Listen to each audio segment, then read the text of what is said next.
जय शिवराय मित्रांनो, राज्यभर वातावरण हे थंडीचा कडाक्याचं पाहायला मिळतंय। बऱ्याच ठिकाणी थंडी मीडियम आहे, पण बऱ्याचशा ठिकाणी थंडी ही कडाक्याचीच चालू आहे।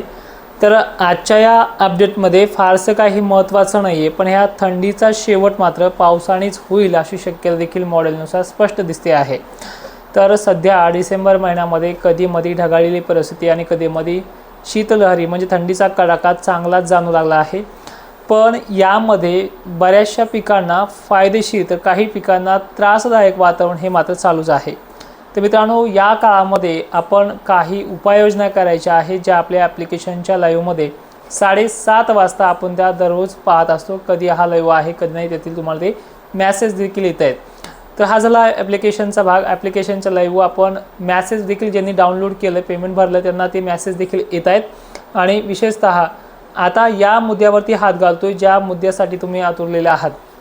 तर मित्रांनो, बऱ्याचशा शेतकऱ्यांना गहू, हरभरा या पिकांसाठी कमीत कमी एवढा महिना कुठल्याही प्रकारचा त्रास किंवा कुठल्याही प्रकारची रोगराई पिकावरती पडेल असं बाधित वातावरण सध्या तरी दिसत नाही।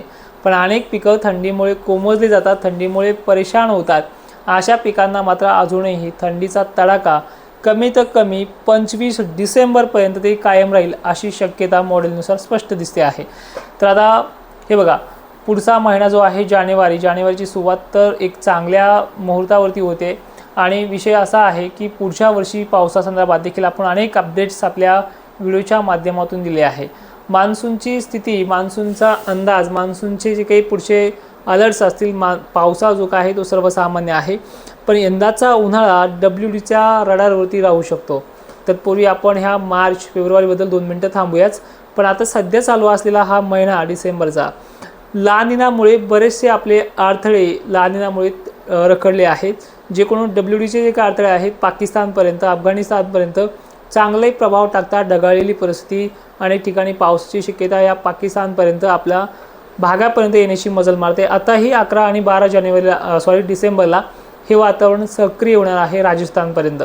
पण तिथपर्यंत येईपर्यंत परत ह्या शीतलहरीमुळे हे वातावरण महाराष्ट्राकडे धाव घेईल अशी शक्यता दिसत नाही आहे। आणि या वातावरणाचा फायदा महाराष्ट्रातील अनेक शेतकऱ्यांना होऊ लागतो आहे। सध्याच्या काळामध्ये आपल्याला गहू पिकांना, हरभरा पिकांना जर आपण बायो सिम्युलंट अशा प्रकारचे कुठलेही कंटेंट जर वापरले ते अजूनही चांगल्या पद्धतीचे रिझल्ट शेतकऱ्यांना येऊ शकते। आणि विशेषतः कांदा उत्पादक शेतकरी, त्यानंतर डाळिंब असेल, अंगूर उत्पादक शेतकरी असेल, द्राक्ष बागायतदार शेतकरी आपण ज्याचा समावेश करतोय अशा शेतकऱ्यांसाठी फायदेशीर आहे। आता 2-3 महत्त्वाच्या गोष्टी आहे। वीट बत्ती उत्पादकांना डिसेंबर महिना पोषक राहणार आहे। कुठल्याही प्रकारचा बाधा याच्यामध्ये आपल्याला स्पष्टपणे दिसत नाही आहे।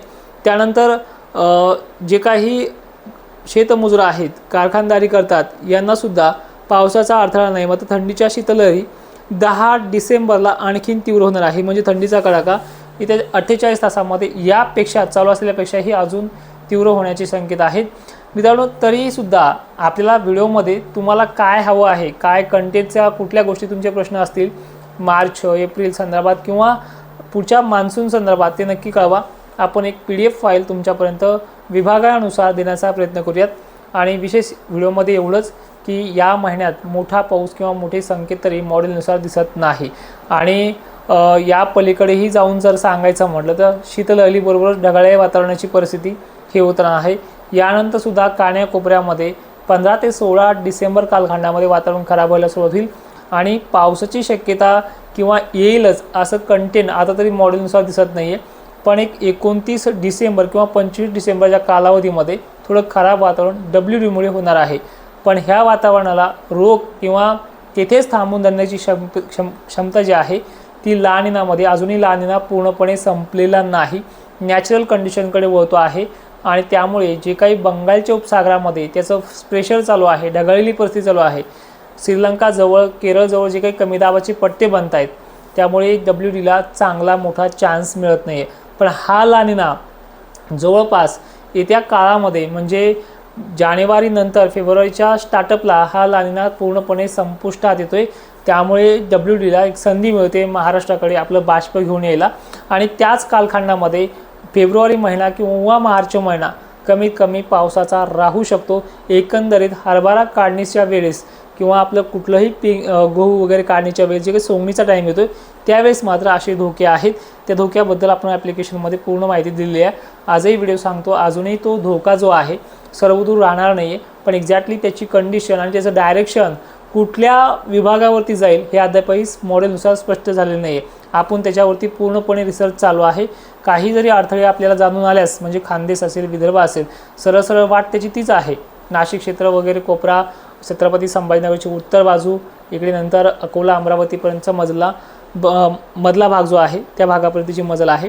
पण तारीखसुद्धा मार्चचा पहिला आठवडा आणि स्टार्टअप जर थोडीफार खराब व्हायची झाली तर जो काही फेब्रुवारीचा पहिला आठवडा जो असतो 5 फेब्रुवारीपासून तर 15 फेब्रुवारीच्या दरम्यान ही कंडिशन अप्लायड होऊ शकते, असा संदर्भ तुम्हाला माझ्या मॉडेलनुसार मी देण्याचा प्रयत्न करतो.